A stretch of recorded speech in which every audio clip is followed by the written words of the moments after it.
Let's now take a look at how these elections have been in comparison to the past ones, and also looking at some of the changes that have come in this particular election. We now speak to the co-founder of Future Elect and also former parliamentarian Lindiwe Mazibuko is joining us this morning. Lindiwe, a very good morning to you.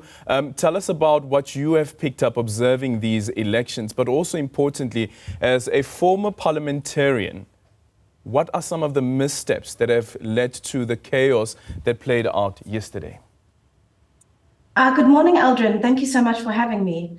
So Future Elect was one of the 160 accredited observer organizations by the IEC. So we spent the whole of yesterday traveling from voting district to voting district in two provinces, monitoring the vote and in some cases monitoring the count.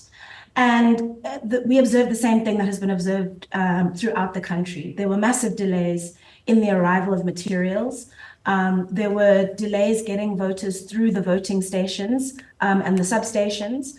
Again, because it's a new system, it's a third ballot, there are new procedures. And as you know, the IEC is pretty criminally underfunded in my view. But I'll get to that in a second. So the fact that we had long queues into the night, way past 9 p.m. was very, very clear from early in the morning that would be the case. There were some VDs that were highly, highly organized, but in others it was pretty disorganized, not because of any malice on anybody's part. The guys in the IEC were working as hard as they could and as well as they could under the circumstances.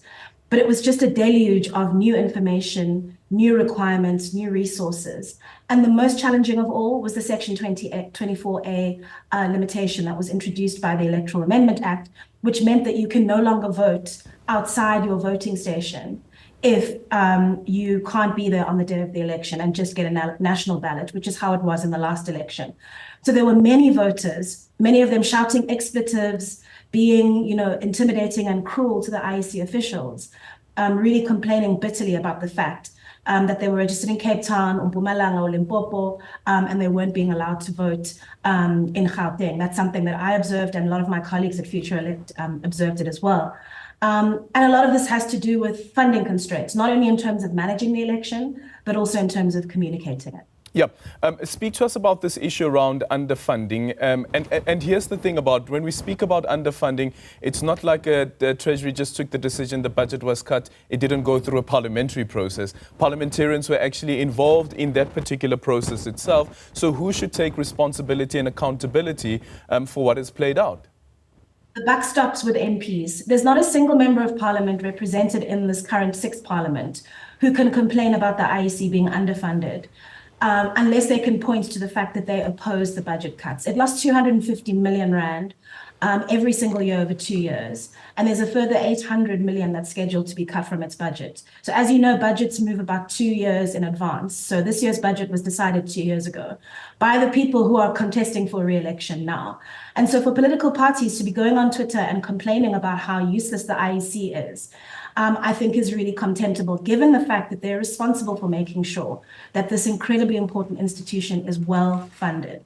So that was a very disappointing thing for me as a former parliamentarian to hear. We've known about the IEC funding cuts for many, many years now. Civil society organizations like My Vote Counts, like us, like many others have complained about this, and their complaints have fallen on deaf ears. In the last financial year, the last budget cycle, 250 million was taken from the IEC and it was given to political parties. So they took money to fund their campaigns, but didn't give enough money to the IEC to manage this election. That's the one thing. The other thing is Parliament had many, many years. The Constitutional Court judgment on independent candidates was handed down in 2020. They've had 4 years to draft legislation introducing independence into the system, and they did it at the last minute. They even asked the Constitutional Court for an extension. And now we can see from President Ramaphosa signing bills, like he's been gifted a new pen ahead of the election, that it's possible for Parliament to move this work through. And again, I say this as a former MP.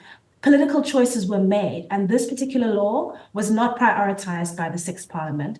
And as a result, the IEC had like 10 minutes to figure out how to introduce independent candidates into the system, how to print additional ballots, how to make sure those ballots weren't so long that they would fall off the ballot box and onto the floor, and then how to conduct a public information campaign a coherent one that would enable them to run this election effectively. So I'm a huge supporter of the IEC. I think they do incredible work under really limited and restricted circumstances.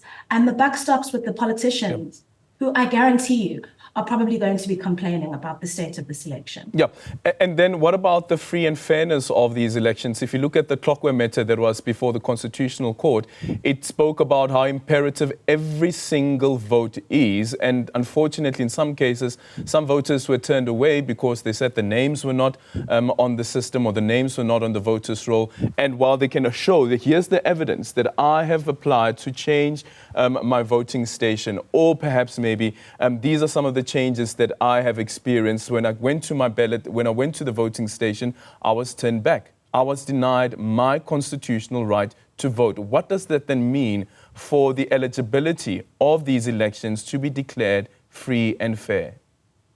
Yeah, look, freedom and fairness is primarily about limitations on people's rights that have been deliberately imposed. So where, for example, a particular country has got a politicized police force or politicized judiciary and works actively to prevent additional political parties, in addition to the ruling party, from making it onto the ballot or from successfully campaigning and running elections. That is not a problem that we have here. What we're talking about is a resource problem. Given the correct resources, the right staffing, all of these things could have been effectively delivered by the IEC. So when we talk about freedom and fairness, we must not try and shoehorn other concepts into it, because it is a really serious determination. And it is clear to me, and I think clear to all of you at Newzroom Afrika, Aldrin, that South Africa is still a very robust democracy. So I think it would not be responsible to say that resource constraints amount to limitations on freedom and fairness. People were free to vote. Where there were challenges in voting stations, intimidation, and so forth, the police and the military were brought in an independent fashion to manage those things.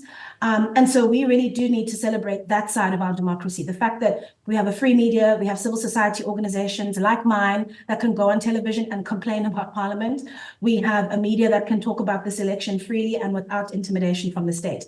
That is different from Parliament underfunding this institution. And I know there's going to be conspiracy theories. People are going to say the IEC was deliberately underfunded in a blah, blah, blah. That's actually not the case. It's a little bit worse than that. It's neglect. It's neglecting to understand the importance of making sure that an institution as critical as the IEC, especially in an election year, has the resources it needs to do its job. Lindiwe Mazibuko, thank you so much for your time. Co-founder there of a Future Elect and also former parliamentarian, speaking to us about what happened during these elections and also the impact of the underfunding of the IEC.